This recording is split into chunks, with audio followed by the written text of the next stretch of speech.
Apreciados estudiantes, muy buenas tardes. Mi nombre es Juan Carlos Gaviria. Yo soy ingeniero agropecuario de la Universidad de Antioquia. Tengo maestría en Ingeniería Agroindustrial de la Universidad Nacional de Colombia. Vengo trabajando aproximadamente hace 10 años las áreas de ciencias básicas. En esta ocasión vengo a trabajar con ustedes lo que es un curso de estadística diferencial, y para este momento vamos a trabajar lo que es pruebas paramétricas, especialmente lo que son las pruebas de test student para muestras paramétricas. ¿El propósito de esta clase cuál es? El propósito de esta clase, especialmente de este curso, es que el estudiante pueda adquirir una herramienta que le permite en un momento dado, si trabaja en investigación, poder tener un recurso que le ayude a resolver una pregunta de hipótesis, le ayude a plantear una hipótesis y resolver esa hipótesis a través de una prueba paramétrica como es la prueba de test student, que es una de las pruebas utilizadas con mucha frecuencia en investigaciones científicas. Los presaberes que debe tener el estudiante es un concepto, o debe tener los conceptos básicamente claros sobre lo que es las medidas de tendencia central, las medidas de variabilidad. En el caso de las medidas de tendencia central, lo que son la media, la mediana, la moda, casos de variabilidad, tener en cuenta la desviación estándar, la varianza. Pero además de eso, también se debe tener los conceptos claros acerca de lo que es la probabilidad, lo que son los supuestos, para poder decidir si se trabaja con pruebas paramétricas o se trabaja con pruebas no paramétricas. Para estos presaberes, nosotros inicialmente hemos planteado en un recurso y hemos destinado un test en la cual el estudiante podrá resolver. Al resolver el estudiante ese test y obtener notas ya sea por debajo de 2, el estudiante tiene la posibilidad, ya sea haya resuelto el test de manera positiva o haya resuelto el test de manera negativa, puede adquirir ese recurso. Y en ese recurso que tenemos acá, el estudiante puede entrar y visualizar cada uno de los temas que hemos mencionado anteriormente, que son, por lo menos como les decía, las medidas de tendencia central, las medidas de variabilidad, conceptos de probabilidad, conceptos de poder trabajar con una prueba hipótesis, normalidad, lo que son la homoelasticidad, lo que son la independencia. Además de eso, lo que es el concepto de la desviación típica.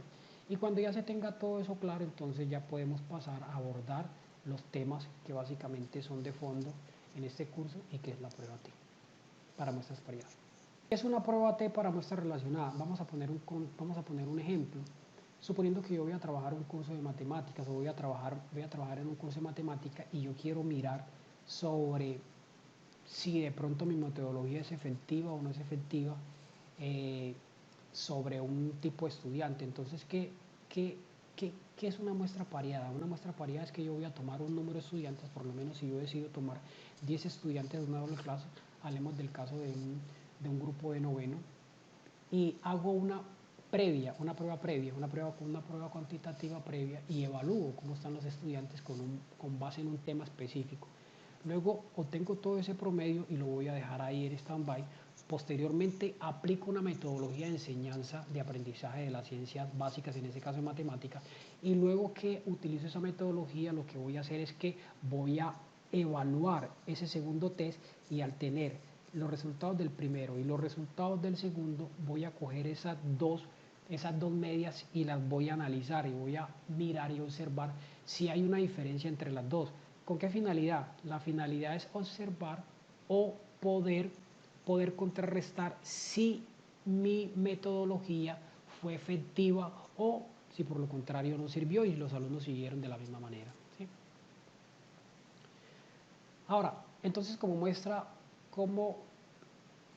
esto es lo que quiere decir las muestras dependientes. Entonces, como ya les había dicho, que yo voy a tener una muestra al principio, luego una muestra al final. Entonces yo lo que hago es coger luego los dos promedios, y esos promedios los voy a analizar y voy a verificar si el resultado del primero con el resultado del segundo son similares, o si por el contrario presentan diferencias significativas.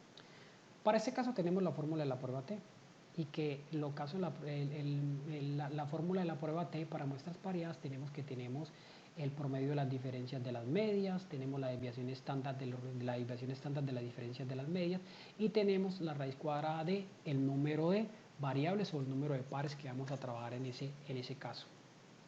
Aquí tenemos un ejercicio. Entonces, este ejercicio que nos plantea nos dice, en un estudio realizado mensualmente por accidentes en 10 plantas industriales en que se implementó un plan piloto de seguridad, se encontró que el número de días de trabajos perdidos antes y después del programa fueron los dados en la tabla. Entonces nos plantea que antes de implementar el plan piloto obtuvimos que esto fueron la pérdida por los trabajadores, días de pérdidas por los trabajadores por determinados casos. Entonces tenemos que 45, 73, en la tercera planta 46, en la cuarta 124, en la quinta 33 y así sucesivamente. Y luego encontramos que aplicamos ese plan piloto y al aplicar ese plan piloto encontramos que los resultados fueron eso. En la primera planta de 36 pasó a 45, en la segunda planta de 73 pasaron a 70, en la tercera de 46 pasó a 44. Entonces, aquí se observa que de 45 pasaron a 36, se puede observar una diferencia de 9. Aquí se observa que de 73 pasaron a 60, se observa una diferencia de 13. Pero se observan las diferencias, pero esas diferencias no me quieren decir realmente si eso es significativo como tal. Para yo poder saber si hay diferencia significativa, debo aplicar la prueba y la prueba me debe decir con una probabilidad de un porcentaje posible si la prueba es significativa o no. Prueba de texto y vamos a utilizar 4 sencillos pasos. Esos 4 sencillos pasos que vamos a hacer, la verificación de los supuestos, que ya teníamos la temática que aparecía arriba, en la cual íbamos a establecer que para poder trabajar con una prueba paramétrica, los datos deben presentar normalidad, homocedasticidad e independencia. Cumplirse ese supuesto, entonces podemos establecer el segundo paso y que es saber la significancia con la cual vamos a trabajar. En ese caso nosotros podemos trabajar al 95 o al 99 de certeza, pero en ese caso nosotros vamos a trabajar con un 90%. Les voy a explicar de qué se trata eso. Posteriormente de ese segundo paso, al definir la significancia o al definir el nivel de confianza, lo que vamos a hacer es establecer la hipótesis. Las hipótesis de un estudio siempre son dos, una hipótesis nula y una hipótesis alternativa. La hipótesis nula siempre es que partimos de esa hipótesis nula, siempre vamos a partir de una hipótesis nula. ¿Qué es la hipótesis nula? Que los resultados, tanto en la primera instancia como en la segunda instancia, van a ser similares. Y luego planteamos una hipótesis alternativa, que es la cual nos dice que la instancia inicial y la instancia final presentan una diferencia entre las dos cosas. Al definir la hipótesis vamos a tener muy en cuenta esto, los grados de libertad, y que los grados de libertad son que tenemos esos pares y que en ese caso son 10 plantas. Esas 10 plantas vamos a trabajar con un grado de libertad y que el grado de libertad siempre es n-1, que a las 10 plantas que tengo, el total de las plantas, le vamos a restar una, entonces vamos a trabajar con 9 grados de libertad, ¿sí? Y eso es muy importante para poder establecer el nivel crítico de la tabla, ¿sí? Luego vamos a establecer el nivel crítico de la prueba, el nivel crítico de la prueba y el nivel crítico de la tabla. Y por último es la comparación de los contrastes. La comparación de los contrastes la vamos a dar, entonces vamos a dividir un nivel crítico de tabla, vamos a definir un nivel crítico de prueba y vamos a comparar esos dos niveles. Y eso es lo que nos va a decir si se acepta o se rechaza la hipótesis. Ya se lo vamos a mostrar con mayor claridad ahorita. Entonces tenemos que para poder definir el nivel crítico de tabla, tenemos la tabla de probabilidad para la t-student. Esta tabla de probabilidad para t-student tiene una vertical y tiene una horizontal. Entonces podemos observar acá que estos son los valores de la horizontal. Los valores de la horizontal nos está diciendo acá a la probabilidad o al nivel de confianza que vamos a trabajar. En este caso vamos a trabajar a un nivel de confianza del 97.5, vamos a trabajar a un nivel de confianza del 90%, un nivel de confianza del 95%, un nivel de confianza del 99.7, así sucesivamente, un nivel de confianza del 99. Entonces mire, aquí aparecen los niveles de confianza y aquí aparecen los grados de libertad, que son los que encontramos en la tabla, y que como tenemos 10 plantas y vamos a trabajar que el nivel de confianza para una prueba T variada siempre es n-1, entonces vamos a trabajar con un nivel de confianza de 9. Y aquí nos va a definir la probabilidad o el nivel crítico de la tabla, y ese nivel crítico de la tabla lo vamos a encontrar interceptando el nivel de confianza que vamos a trabajar con los grados de libertad. Entonces es esto, que aquí tenemos 9 grados de libertad y definimos con un nivel de confianza del 90, pero como son a dos colas, una cola acá, otra cola acá, entonces 5% de este lado, 5% de este lado, nos va a dar que el nivel crítico de la tabla es 1.83. Ya definimos la hipótesis.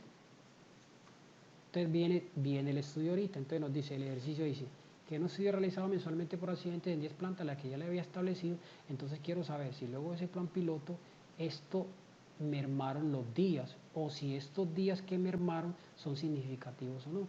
Entonces aparece acá que nuestra fórmula tenemos, aquí tenemos los promedios, entonces tenemos los promedios del antes, tenemos los promedios del después y tenemos los promedios de la resta entre antes y el después, y tenemos ese residuo, ese promedio de este residuo, que este promedio de este residuo es lo mismo que yo podría decir 53.8 menos 49.1. Entonces vamos a definir. Entonces la solución, para poder tener la prueba T, nos establece que aquí tengo, que estos son ¿qué? Que este es el promedio. Entonces mire que esto que aparece aquí, básicamente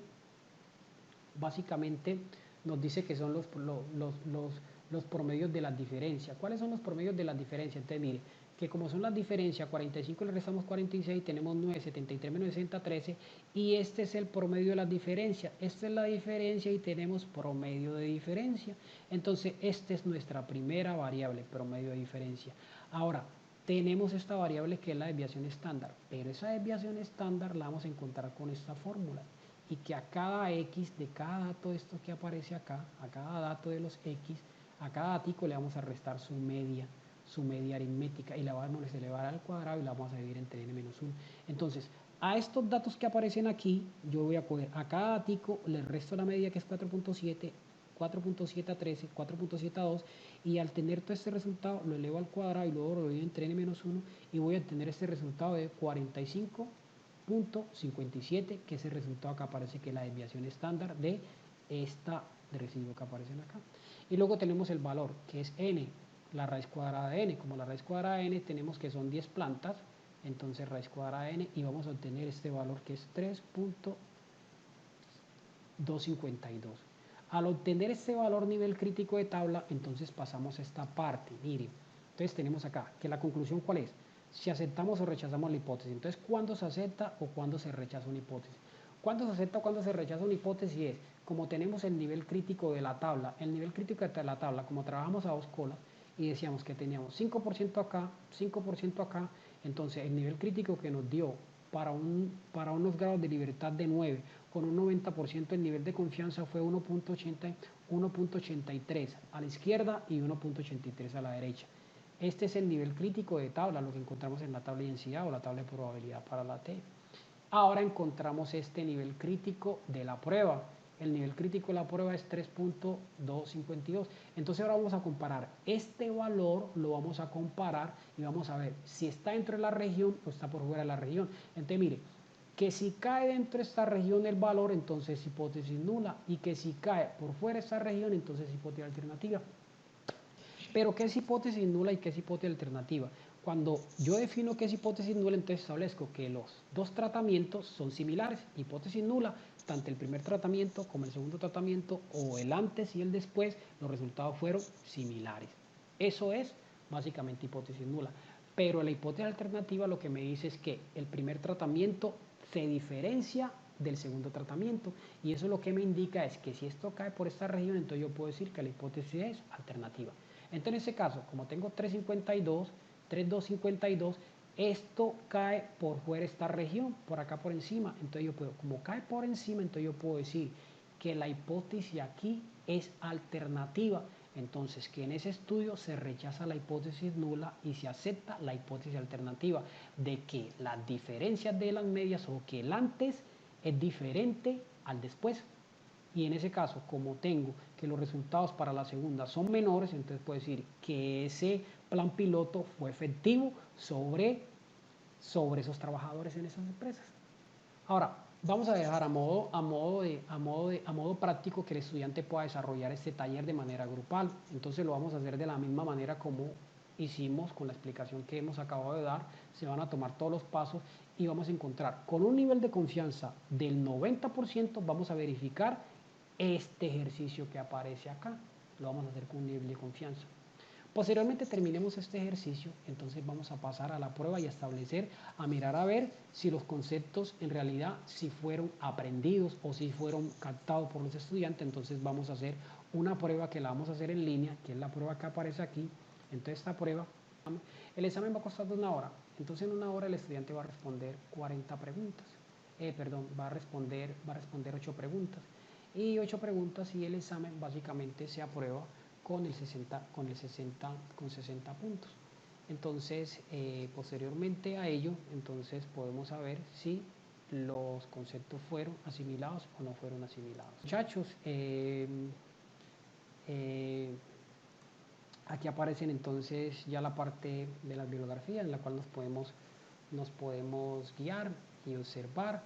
Aquí tenemos entonces gracias por su atención.